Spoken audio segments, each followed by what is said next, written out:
Hello दोस्तों, एक बार फिर स्वागत है आप सभी का हमारे एक और नए वीडियो में। दोस्तों आज हम इस वीडियो में कवर करेंगे हिंदी व्याकरण का एक महत्वपूर्ण टॉपिक जिसका नाम है दोस्तों रस।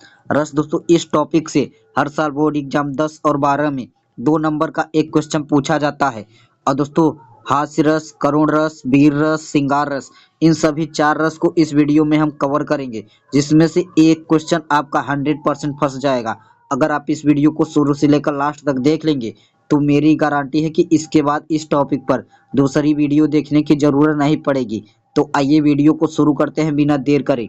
लेकिन उससे पहले अगर आप भी हिंदी की पूरी तैयारी करना चाहते हैं तो इस चैनल को जल्दी से सब्सक्राइब कर लें, क्योंकि इस चैनल पर हिंदी क्लास 10 और 12 की पूरी तैयारी कराई जाएगी, वो भी एकदम टाइम पर। तो आइए वीडियो को शुरू करते हैं बिना देर करे। तो सबसे पहले हम जानेंगे रस। क्या जानेंगे? रस। आखिर ये रस होता क्या है? हमने पढ़ा है हास्य रस, करुण रस, वीर रस, श्रृंगार रस, इन सभी के लास्ट में रस शब्द का यूज होता है। लेकिन रस शब्द का असली मतलब क्या होता है ये किसी को नहीं पता होता है। तो आइए हम पहले रस शब्द का अर्थ जानते हैं। तो रस शब्द का अर्थ है दोस्तों, जब आप कोई कविता, कहानी, नाटक, क्या दोस्तों, कविता, कहानी, नाटक, फिल्म या गाना पढ़ते, सुनते या देखते हैं। क्या क्या करते हैं? पढ़ते हैं, गाना सुनते हैं या देखते हैं, तो आपके मन में अलौकिक आनंद या विशेष भाव उत्पन्न होता है। उसी को काव्य शास्त्र में रस कहा जाता है। मतलब दोस्तों, जब आप कोई कविता, नाटक या फिल्म देखते हैं, पढ़ते हैं, सुनते हैं, तो आपके मन में एक कुछ न कुछ भाव उत्पन्न होता है और उसी भाव को काव्य शास्त्र में रस कहा जाता है। और यह रस कई प्रकार के होते हैं, जिसे हम आगे इस वीडियो में कवर करेंगे। और इस वीडियो से आपका 2 नंबर फिक्स हो जाएगा। तो सबसे पहला है हास्य रस। क्या है हास्य रस? दोस्तों बोर्ड एग्जाम में 1 नंबर का परिभाषा आता है, 1 नंबर का उदाहरण। इन दोनों को मिलाकर 2 नंबर का एक क्वेश्चन आता है बोर्ड एग्जाम में, क्लास 10 और 12 दोनों में। तो आइए हम हास्य रस की परिभाषा देखते हैं। दोस्तों हास्य रस की परिभाषा है, जिस कविता, कहानी, नाटक को पढ़कर या सुनकर हंसी आ जाए और मन प्रसन्न हो जाए, वहाँ हास्य रस होता है। क्या होता है दोस्तों? हास्य रस। मतलब जब आप कोई कविता या नाटक पढ़ते हैं तो अगर आपको हंसी आ जाए तो वहाँ हास्य रस हो जाता है। और इसका अस्थाई भाव हास्य या खुशी होता है। क्या होता है? हास्य या खुशी। ये मोस्ट इंपॉर्टेंट है दोस्तों, अस्थाई भाव। इसे आप जरूर याद कर लीजिए। हास्य रस का अस्थाई भाव हास्य होता है। और उदाहरण क्या है दोस्तों? उदाहरण जैसे मैंने अपने से लिया है, आप अपने से कुछ भी लिख सकते हैं, लेकिन एग्जामिनर को पढ़ने के बाद हंसी आ जाए तो वह हो जाता है हास्य रस। तो आइए हम उदाहरण देखते हैं। जैसे हमने उदाहरण लिया है, डाइट करने निकला था लेकिन रास्ते में समोसे मिल गए। अब डाइट की से ज़्यादा समोसे से रिश्ता मजबूत है। मतलब दोस्तों, कोई व्यक्ति था, वो सोच रहा था कि आज से मैं डाइट करूं, लेकिन रास्ते में उसे समोसा मिल गया तो उसने समोसा खा लिया, उसका डाइट टूट गया।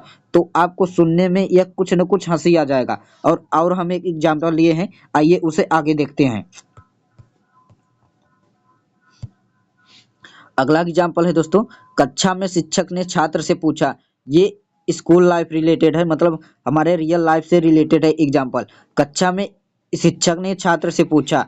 शिक्षक ने क्या पूछा? बताओ पृथ्वी गोल क्यों दिखाई देती है? तो छात्र ने जवाब दिया, सर जब कैमरामैन पृथ्वी का फोटो ले रहा था तो कैमरा गोल गोल घुमा रहा था। और इतने में पूरी क्लास हंसने लगी। तो यह दोस्तों क्या हो जाएगा? हास्य रस। हास्य रस मतलब ऐसा शब्द जो आपको पढ़ने में हंसी दिलाए, तो उसी को हास्य रस कहते हैं। तो आप ये एग्जाम्पल लिख सकते हैं या पहला जो है वो एग्जाम्पल लिख सकते हैं। लेकिन अगर आप अपने से भी कुछ जोड़कर लिख सकते हैं तो वो भी लिख देना। तो आइए अब अगला देखते हैं, करुण रस। क्या है करुण रस? तो आइए अब इसे बताते हैं। तो करुण रस दोस्तों, करुण रस की परिभाषा है, जहां किसी का दुख, कष्ट, रोना, क्या दोस्तों, दुख, कष्ट, रोना, बिछड़ना या दर्द दिखाया जाए और जिसे पढ़कर या देखकर मन में दया आ जाए, दुख पैदा हो, वहाँ करुण रस होता है। क्या क्या होता है? दुख, कष्ट, रोना, बिछड़ना, देखकर या पढ़कर, किसी भी चीज को देखकर या पढ़कर दया या दुख पैदा हो, तो वहाँ करुण रस होता है। करुण रस का अस्थाई भाव शोक या दुख होता है। क्या होता है? शोक या दुख। यह मोस्ट इंपॉर्टेंट है दोस्तों।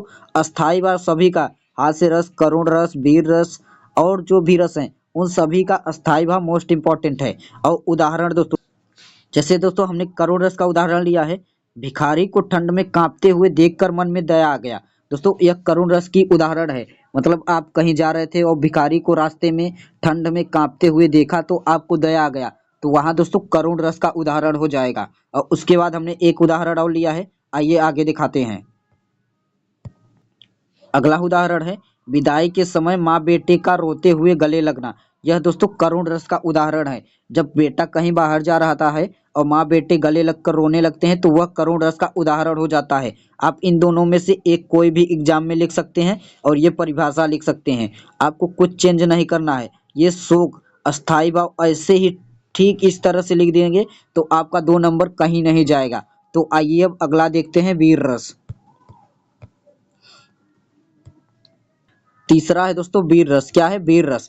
वीर रस का परिभाषा है दोस्तों कविता या कथा में, किसमें? कविता या कथा में साहस, पराक्रम, बलिदान, युद्ध, बहादुरी और दुश्मनों से लड़ने की भावना दिखाई जाए तो उसे वीर रस कहते हैं। मतलब दोस्तों जिस कविता या कथा में साहस, पराक्रम, बलिदान, युद्ध और किसी भी वीरता की परिचय दिया जाए तो वहाँ वीर रस होता है। और वीर रस का अस्थायी भाव दोस्तों उत्साह या जोश होता है। क्या? उत्साह या जोश। और इसके दो एग्जाम्पल हैं जो आइए आगे कवर करते हैं। आप अपने से कुछ भी एग्जाम्पल लिख सकते हैं, लेकिन मैंने जो लिया है एकदम सरल शब्दों में एग्जाम्पल लिया है। तो आइए देखते हैं। एग्जाम्पल है दोस्तों उदाहरण, सैनिक देश की रक्षा करने के लिए बिना डरे युद्ध में कूद पड़ता है। मतलब कोई सैनिक होता है दोस्तों, वो देश की रक्षा के लिए बिना डरे युद्ध में कूद पड़ता है, तो यह वीर रस का एग्जाम्पल हो जाएगा। दूसरा है रानी लक्ष्मीबाई का तलवार लेकर दुश्मनों से लड़ना। मतलब जब रानी लक्ष्मीबाई ने तलवार लेकर दुश्मनों से लड़ा था तो वो भी वीर रस का एग्जाम्पल था। तो आइए अब अगला कवर करते हैं श्रृंगार रस। क्या है श्रृंगार रस? अगला है श्रृंगार रस। क्या है श्रृंगार रस? श्रृंगार रस की परिभाषा है जब किसी रचना में प्रेम, आकर्षण, सौंदर्य, सजावट, मन का खिंचाव दिखाया जाता है तो वहाँ श्रृंगार रस होता है। यह नर और नारी के बीच प्रेम सौंदर्य का आनंद दिखाने वाला रस है। क्या है दोस्तों? नर और नारी के बीच प्रेम और सौंदर्य को दिखाने वाला आनंद रस है। और कब होता है? प्रेम, आकर्षण, सौंदर्य, सजावट, जब ये सभी होता है तो वहाँ श्रृंगार रस होता है। और इसका अस्थाई भाव रति होता है। क्या है? रति होता है। श्रृंगार रस का अस्थाई भाव रति होता है। और आइए इसके एग्जाम्पल भी देखते हैं। तो दोस्तों श्रृंगार रस दो प्रकार के होते हैं। कितने? दो प्रकार के। पहला होता है संयोग श्रृंगार, दूसरा होता है वियोग श्रृंगार। संयोग श्रृंगार क्या होता है दोस्तों? जब प्रेमी और प्रेमिका मिलते हैं, साथ होते हैं और प्रेम का आनंद लेते हैं तो वहाँ संयोग श्रृंगार होता है। और इसका उदाहरण क्या है? शादी में दूल्हा दुल्हन सजे हुए एक दूसरे को देखकर मुस्काना और शर्माना, ये दोस्तों संयोग श्रृंगार रस का उदाहरण है। उसके बाद वियोग रस। वियोग श्रृंगार रस क्या होता है? जब प्रेमी और प्रेमिका बिछड़ जाते हैं, मिलने की चाह में दुखी होते हैं और प्रेम की कमी दिखती है तो वहाँ वियोग श्रृंगार रस होता है। तो दोस्तों ये रहा हिंदी व्याकरण का महत्वपूर्ण टॉपिक रस, जो कि हमने 4 रस को कवर कराया है। हास्य रस, करुण रस, वीर रस, श्रृंगार रस। इन सभी में से दोस्तों एक क्वेश्चन 100% आपके एग्जाम में आएगा। और कैसे पूछेगा? उसका परिभाषा और उदाहरण तो मैंने सब कवर किया है। परिभाषा, उदाहरण, अस्थाई भाव। अगर वीडियो अच्छा लगा हो तो लाइक करके दोस्तों के साथ शेयर करें और कमेंट में बताएं कि अगला वीडियो किस टॉपिक पर चाहिए। और दोस्तों अगर आप भी हिंदी की पूरी तैयारी करना चाहते हैं तो इस चैनल को जल्दी से सब्सक्राइब कर लें। तो मिलते हैं फिर अगले वीडियो में।